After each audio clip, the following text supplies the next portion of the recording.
Assalamualaikum warahmatullahi wabarakatuh.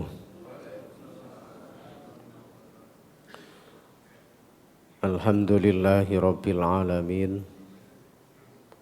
Wassalatu wassalamu ala ashrafil anbiya'i wal mursalin Sayyidina Muhammadin wa ala alihi wa sahbihi ajma'in. Wala hawla wala quwwata illa billahil aliyyil azim. Qala rabbi shrah li sadri wa yassir li amri wahlul 'uqdatam min lisani yafqahu qawli. Amma ba'd. Qala al-muallif rahimahullahu ta'ala wa nafa'ana bihi fid dharain amin. Hadratal muhtaramin, para alim, para jamaah, para bapak ibu sedaya rahimakumullah. Alhamdulillah kita patut bersyukur kepada Allah. Di pagi hari ini kita tasik dipun paringi rahmat dening Gusti Allah saged sholat jamaah teng masjid, yang mana di saat ini kathah sederek-sederek kita tidak seberuntung kita. Jangankan bisa berjalan, kadang-kadang tidur saja sulit, bernafas saja sulit. Kita niki dikai nikmat sing kathah, sehingga hadirin monggo kita gunakan nikmat-nikmat pemberian Allah niki untuk nambahi ibadah, untuk mendekatkan diri kepada Allah.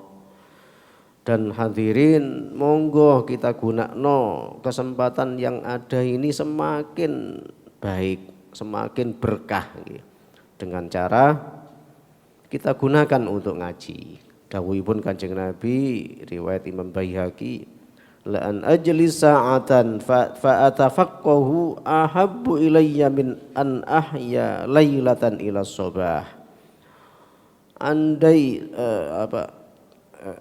la an ajlis, kalau saya gunakan, saya duduk 1 jam saja, saya gunakan untuk memahami ilmu agama, untuk ngaji, itu lebih saya cintai dibandingkan dengan menghidupkan malam sampai subuh.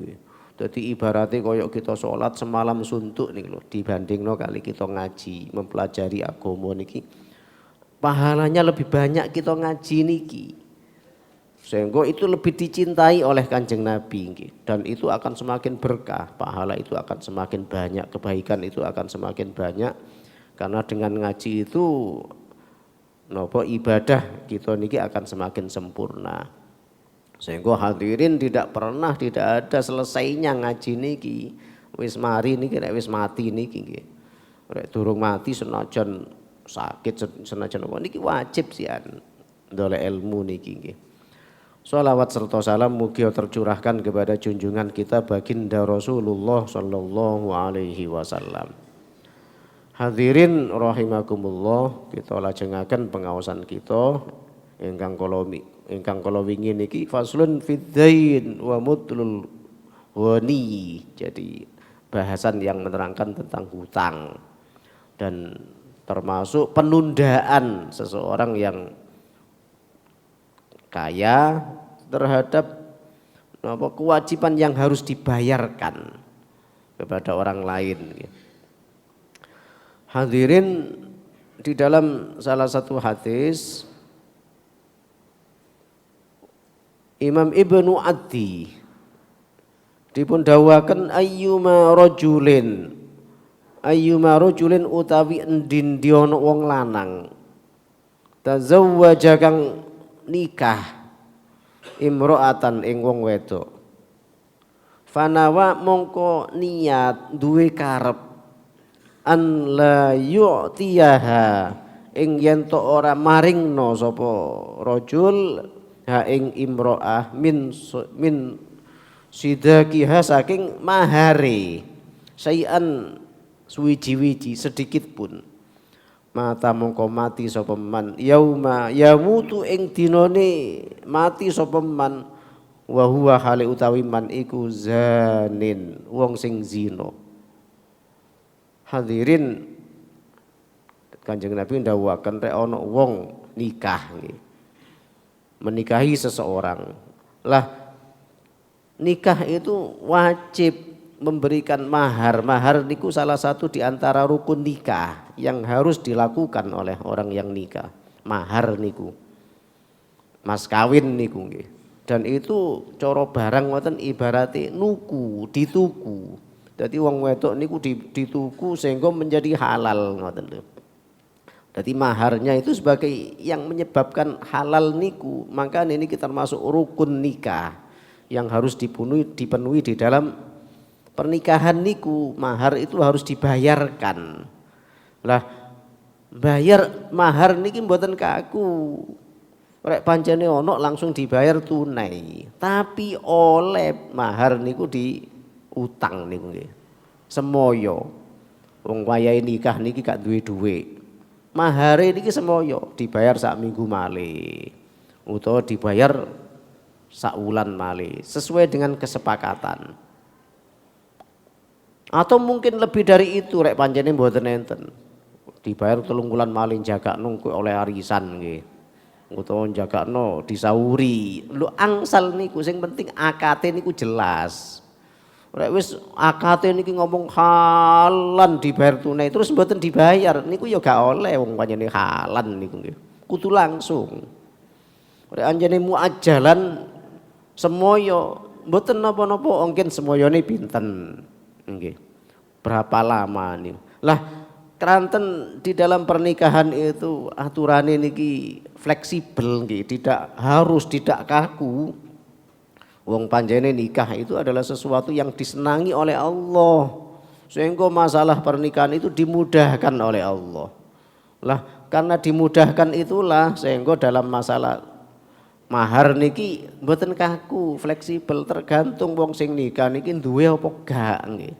Dan yang paling penting itu adalah sesuatu yang berharga. Keranten niki istilahnya sing garai wong wedok niku halal minangka tuku sehingga oleh mahar niku njaluk piro ae oleh sesuai dengan kemampuan orang laki-laki. Angsal. Sehingga kadang-kadang menjadi menjadi tanda nggih kehormatan seseorang rek mas kawin niki wakeh niki menjadi lebih mulia. Kadang-kadang ngoten perasaan orang itu padahal ndak nggih.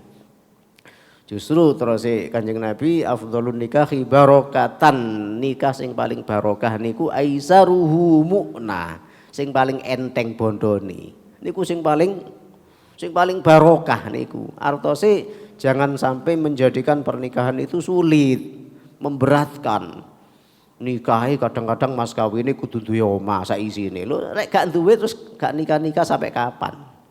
Nggih rek mampu, rek mboten mampu. Maka akan menjadi tertunda pernikahan itu padahal itu disenangi oleh Allah yang nikah niku. Jadi oleh tapi di dalam fikih sunnah itu termasuk karohah, makruh niku. Memahalkan mas kawin itu makruh, semakin murah itu semakin sae. Sebab untuk apa mas kawin itu mahal kemudian mari ngono medhit sing lanang juga tong kei blonjo kan apa nilainya? Lebih baik gak pati akeh tapi mari ngono loman nggih. Ngokoki blonjone akeh kan akan lebih menyenangkan ngoten niku. Daripada pertama dikei akeh mari ngono medhit nggih.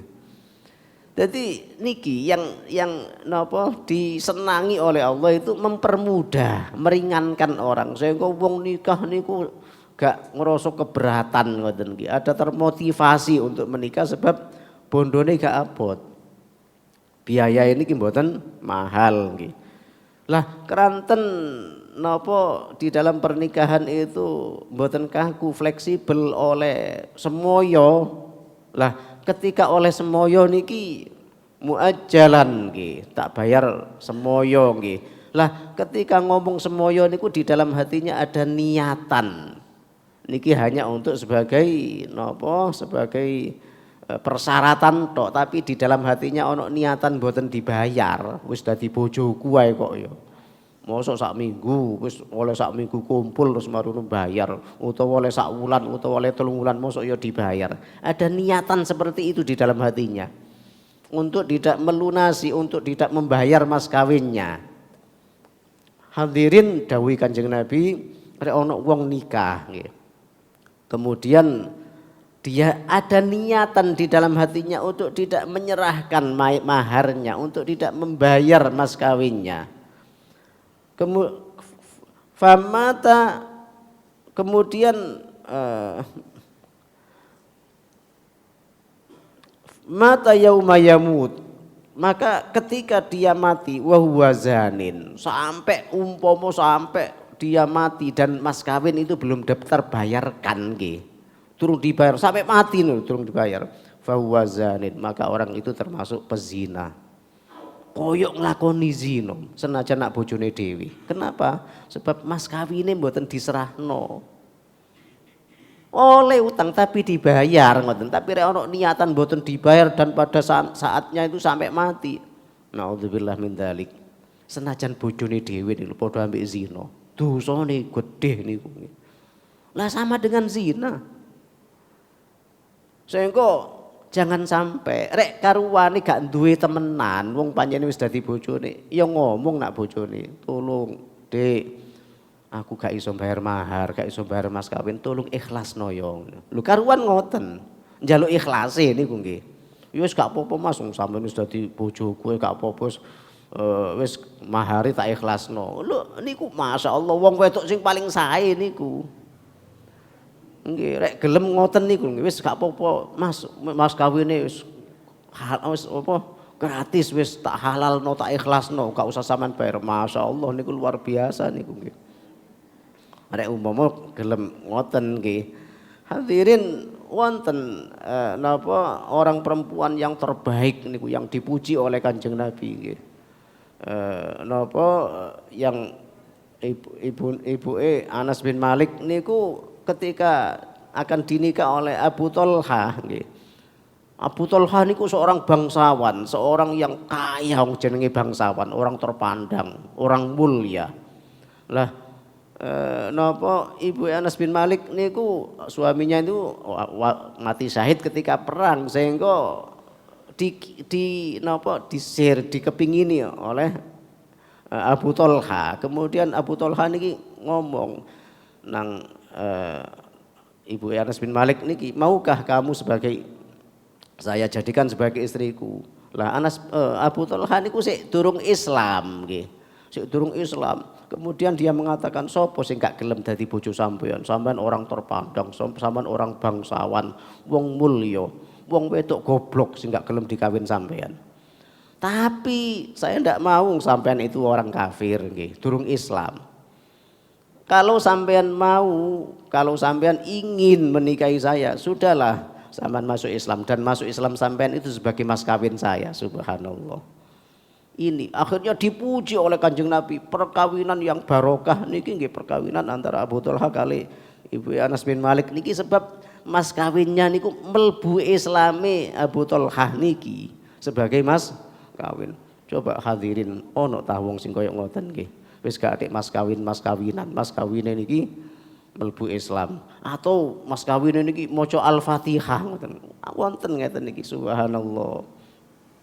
Dados niki nggih yang di saat-saat yang lain itu sing napa kepingin mahar sing napa mahal, sebab itu termasuk bagian dari kemuliaan nggih.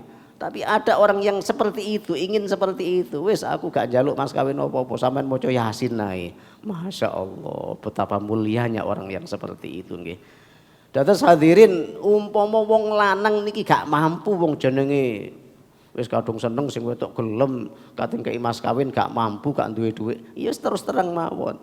Dik, aku gak iso bayar mas kawin sampean, temen gak duwe aku iki ya. Wis sampean ikhlasno ya. Oh niki gak apa-apa, akhirnya mboten dados tanggungan ngoten niki.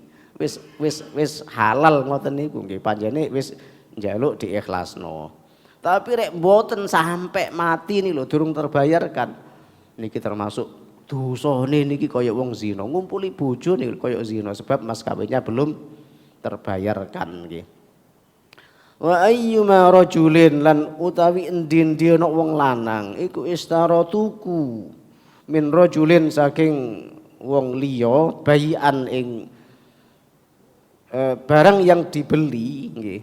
Fanawa mongko niat sapa rajul an la yu'tiyahu ing yen to ora paring sapa rajul hu ing man min thamanihi saking regane barang sing dituku sayan babar pisan sedikit pun mata mongko mati sapa wong yauma yamutu ing dinane dia mati wa huwa hale utawi man iku khainun wong sing khianat wong sing ngemplang niku nggih. Wal khainu lan utawi wong kang khianat iku finnar di dalam neraka. Hadirin niki nggih di dalam muamalah niku di dalam jual beli ana wong tuku nggih, tuku, akate tuku. Kemudian gak ndek dhuwit bayare ojo ya bayare sak wulan meneh nggih. Utawa bayare napa ada perjanjian wis engko bayare 3 bulan utawa bayare setahun. Akate tuku tapi dereng dibayar, ada perjanjian untuk membayarnya di tempo yang lain nggih. Kemudian dia tidak membayar nopo barang sing dituku niku sampai dia mati. Maka dia adalah termasuk wong sing khianat, termasuk wong sing ngemplang. Dan orang yang khianat itu finnar terus Kanjeng Nabi. Dia tempatnya di neraka. Terus hadirin rek panjene tuku ya kudu bayar nggih. Rek panjene gak iso nggih niku rek barange didik ngoten saged gak usah izin-izin ngoten lho nggih. Yang penting tanggung jawab kita beban kita itu sudah terselesaikan. Kadang-kadang tuku jajan ae aku gak duwe aku gak nggawa dhuwit lali ya. Utang ya sing dijupuk gedang goreng ya. Piro gedang goreng 2.000 ngene. Mari ngono lali mboten dibayar ngapunten.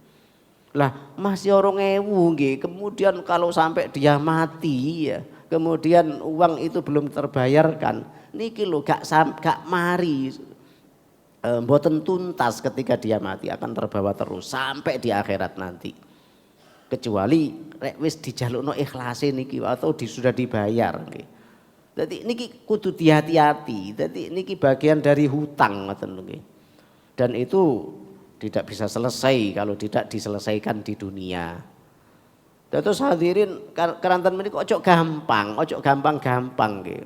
Kadang-kadang nak warkop tuku kopi ae utang niku lho nggih. Masyaallah terus kapan nggih. Sing marung niki kate nagih niku cuma 3.000 nggih. Mboten ditagih niki ngomongi utang terus piye ngoten nggih.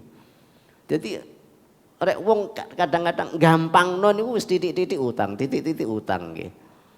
Jadi jangan sampai seperti itu. Rek wis panjene tuku ya kudu dibayar. Krana jagani bae ta ono laline nggih. Atau jangan sampai ada niatan untuk tidak membayarnya. Jadi sampai kemudian dia mati. Niki gak selamat. Wong sing koyok ngeten niki gak selamat. Finnar dawuhipun Kanjeng Nabi. Nak neraka.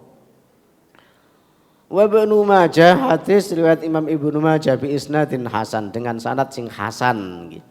Man utawi sapane wong iku mati wa alaihi lan iku ing atase man dirhamun utawi dirham au dinarun utawa dinar.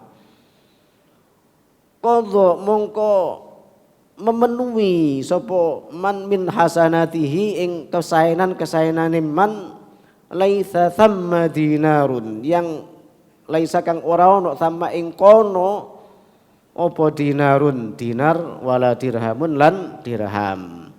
Jadi dawuh Kanjeng Nabi ora ono wong mati lah sementara dia itu punya hutang, punya tanggungan 1 dirham atau 1 dinar nggih. Utange mboten kathah. Ketika dia mati ono tanggungan 1 dinar atau 1 dirham nggih.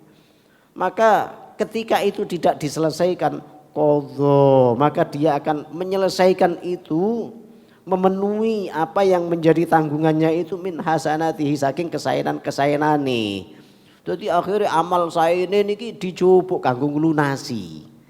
Jadi amal-amal saya ini kesayangan yang pernah dilakukan di dunia itu diambil diberikan kepada orang yang dihutangi niki yaumala dinarun wala dirham, pada saat di sana nanti ketika dinar dan dirham itu sudah tidak ada manfaatnya. Kapan? Di akhirat nanti. Di sana wis gak ono dinar, wis gak ono dirham, gak ono wong nyaur di akhirat itu nyaur dinar, nyaur dirham niku mboten enten. Lah pada saat itu ketika tidak ada lagi manfaat dinar dan dirham, maka yang digunakan untuk nyaur, untuk membayar itu adalah kebaikan yang dilakukan di dunia. Masya Allah hadirin, ngelumpukno kesaenan itu wangel sangat. Kita sholat itu durung tentu diterima nak Gusti Allah. Kita ibadah bentino itu durung tentu diterima nak Gusti Allah. Sedikit demi sedikit kesaenan itu kita kumpulkan, pahala itu kita kumpulkan. Kemudian wis akeh terkumpul banyak dan itu lama sekali. Loh dikekno wong ya Allah, dikekno wong. Sementara kita sendiri butuh terhadap kebaikan-kebaikan itu. Coba hadirin, yuk nopo nggih ketika kita sudah tahu surga di depan mata, wong panjene mati niki kesayanane kata. Wis nak ngarepi, mari dituntut wong-wong sing punya tanggungan itu loh ya. Dituntut ya, karena belum diselesaikan. Pada saat itu tidak ada dirham dan dinar, maka pahalanya ini diambil, dikekno, ditum datang tiang-tiang sing napa punya napa sing diutangi niki wau. Akhire entek, pahala yang banyak itu habis. Lo itu pun belum tuntas, sik durung mari, sik ono wong sing nuntut nggih. Alhamdulillah akhirnya kejelekan orang yang dihutangi niki diambil, dikekno dateng tiang niki. Hadirin coba bayangkan sing asale surga sudah di depan mata karek mlebu tok. Malah gak duwe kesaenan blas, malah keelekane luwe kathah. Akhirnya gak sida mlebu swarga niki mboten sida. Coba bayangkan. Wis ketok niku gak sida. Ndane sedine, ndane getune. Hadirin rek kita niki meyakini itu dan kita niki punya rasa takut terhadap itu di akhirat nanti. Masya Allah hadirin, kita mesti kepingin menyelesaikan semua tanggungan kita nak dunyo. Rek panjeni kita wedi niku nggih. Tapi kadang-kadang rek kita niki gak pati wedi ya, mboten ngereken nggih. Masih janji kali wong mboten ditepati, mboten wedi. Wong panjene gak pati yakin datang akhirat nggih. Terus saderenge niku terjadi, monggo kita selesaikan. Minimal niku nggih, rek panjene gak iso. Sing paling penting njaluk sepuro niku, njaluk ikhlase niku sing paling penting. Hadirin, satu hadis lagi wal Bukhari, hadis riwayat Imam Bukhari, wa Tirmidzi riwayat Imam Tirmidzi, wan Nasa'i Imam Nasa'i wa Ibnu Majah lan Imam Ibnu Majah.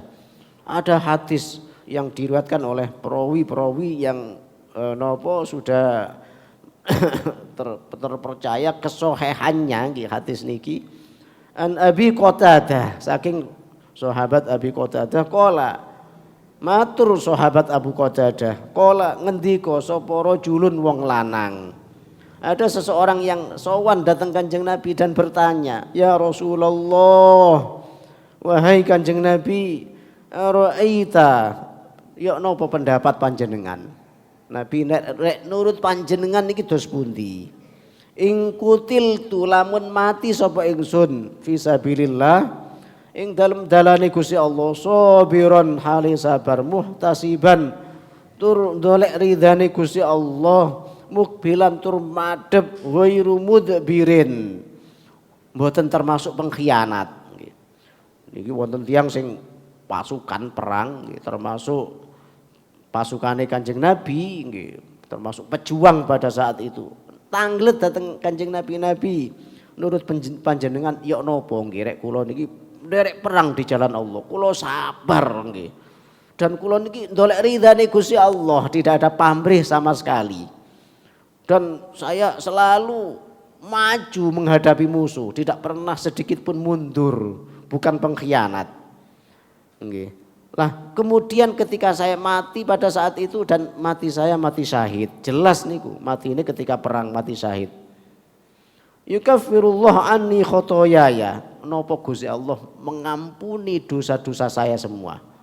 Rek umpama niku terjadi kepada saya, napa Gusti Allah akan memaafkan, akan mengampuni dosa-dosa saya. Faqala mongkon jawab sapa Rasulullah sallallahu alaihi wasallam. Dijawab dening Kanjeng Nabi, "Na'am." Yo, mesti Pak sampean niku mati perang kemudian mati nggih. Jaminane swarga, sampean di sepuro nak Gusti Allah entek dosa sampean. Sampai wong sing mati syahid niki mboten nate didusi, mboten nate dikafani nggih. Karena napa darah itu menjadi saksi di akhirat, jangan dihilangkan. Sampai seperti itu saking mulyane wong sing mati syahid niku nggih. Jadi tidak dimandikan dan tidak dikafani, pakaiane niku dadi kafan nggih. Falamma adbara, setelah ketika orang itu berpaling wis balik nggih. Nadahu, Kanjeng Nabi nyeluk malih. Pak, sampean kesini. Nggih, mari ketika sudah selesai wis budal diceluk meneh. Faqala jawab tiyang na'am nggih Kanjeng Nabi. Wonten napa? Illadain, kecuali utang. Masih sampean mati syahid, rek sampean duwe utang, gak iso selamat sampean. Gak iso disepuro nak Gusti Allah. Karena hutang sampean itu loh. Ya, coba bayangkan hadirin, bayangkan ini. Hadisnya hadis sahih. Ada 4 rawi yang menyampaikan. Wong mati syahid niku disepuro dening Gusti Allah dosane. Mesti mlebu swarga saking mulyane sampai seperti itu tadi. Tapi rek duwe utang boten saged selamat niku nggih. Kadzalika, begitulah dawuh Kanjeng Nabi. Qala Jibril, yang disampaikan oleh malaikat Jibril niku wis diomongno malaikat Jibril. Dawuh Kanjeng Nabi datang sahabat niku. Wa qala, ngendika sapa Kanjeng Nabi, yufaru disepuro lisyahid, keduwe wong sing mati syahid. Wong mati syahid itu disepuro nak Gusti Allah. Dosa-dosane diampuni. Yufaru disepuro lisyahid, keduwe wong kang mati syahid. Apa kullu dzambin, semua dosa-dosanya disepuro nak Gusti Allah. Semua dosa-dosa yang dimiliki diampuni oleh Allah. Illadain, kecuali utang. Masya Allah hadirin. Jadi tidak ada yang bisa menyelamatkan seseorang nih loh. Ketika seseorang itu punya hutang. Sing wong mati syahid gak selamat karena duwe hutang, apalagi sing mboten mati syahid. Bangsane kita sing ibadahe durung mesti diterima, sing amale durung mesti kathah nggih. Lah terus duwe utang. Apalagi utangnya telecehan, kathah sing diutangi nggih. Terus yo nopo nasib kita di akhirat nanti? Satu hutang saja lu gak iso selamat. Apalagi tanggungane kathah. Naudzubillah min dzalik. Karena menika monggo kita hati-hati, saestu kita hati-hati. Kenapa? Sebab hutang itu gak ono sing ngerti. Mboten diumumno nak masyarakat, mboten diumumno nggih. Jangankan tetangga. Keluarga kita lho durung tentu ngerti rek kita duwe utang nggih. Durung tentu ngerti. Lah ketika kita mati keluarganya gak ngerti apalagi orang lain. Siapa yang akan menyelesaikan itu hadirin? Loh niki lho, jadi penting sangat. Monggo, masya Allah kita hati-hati sangat. Wis ojo seneng-seneng utang nggih. Ojo seneng-seneng utang. Kecuali kalau umpama terpaksa dan itu pun napa harus segera kita selesaikan. Apalagi untuk konsumtif, ngapunten. Untuk konsumtif itu untuk sing dipangan niku mboten angsal, utang niku mboten angsal. Utang niku untuk usaha nggih. Sehingga ada pengembangan dan hasilnya itu untuk bayar utang. Utang niku untuk itu, untuk usaha. Rek utang untuk dimakan. Ngapunten, kapan iso nyaur? Dan ketika ada orang yang tidak ada yang dimakan, gak oleh utang. Jaluk, ngoten lho. Minta itu boleh, halal ketika memang terpaksa ndak ada yang dimakan. Oleh njaluk niku oleh. Sing gak oleh njaluk niku orek wong cukup, ono sing dipangan, tapi senengane njaluk. Pancene pekerjaane apa? Njaluk nggih. Niku di akhirat nanti ketika datang di akhirat wajahe lu kan daginge. Menakutkan. Makanya rek pancene untuk konsumtif, untuk yang dimakan gak boleh minta. Utang niku ndak boleh. Sebab Bagaimana orang itu akan bisa menyelesaikan hutangnya wong kanggo dipangan ngoten lho nggih. Jadi maka bagi orang yang seperti itu ndak boleh hutang. Jadi yo harus minta untuk kebutuhan dirinya itu yang jaluk ngoten lho nggih. Hadirin inilah napa hadis-hadis tiga hadis yang kita kaji di pagi hari ini dan masih ada hadis-hadis yang lain yang bisa memberikan pengertian dan pemahaman kangge kita tentang bagaimana kita harus menjaga diri kita ya bisa untuk meraih keselamatan di akhirat nggih. Mugi-mugi pengajian kita injang niki dados ilmu tambahan ilmu sing manfaat kangge kita lan saged nambahi agak hati-hatian kita di dalam bermuamalah nggih. Hadirin seperti biasa mungkin nggih ada yang ditanyakan barangkali ada monggo. Oke, monggo Ibu. Nggih. Masyaallah nggih. Ibu-ibu ngapunten nggih. Wong tuwa niki ojo sampai utang, Bu. Mosok wong tua utang nang anake ngapunten nggih. Jadi nggih niki ngapunten nggih. Dadi ojo sampai wong tua niku utang teng anake.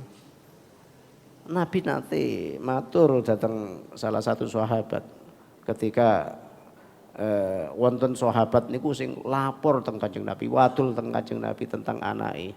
Sing koyo ngoten gak ngreken wong tuane, ndak mau tahu tentang orang tuanya. Terus si Kanjeng Nabi, anta wa maluka liwalidaik. Kamu dan hartamu itu milik orang tuamu. Masya Allah.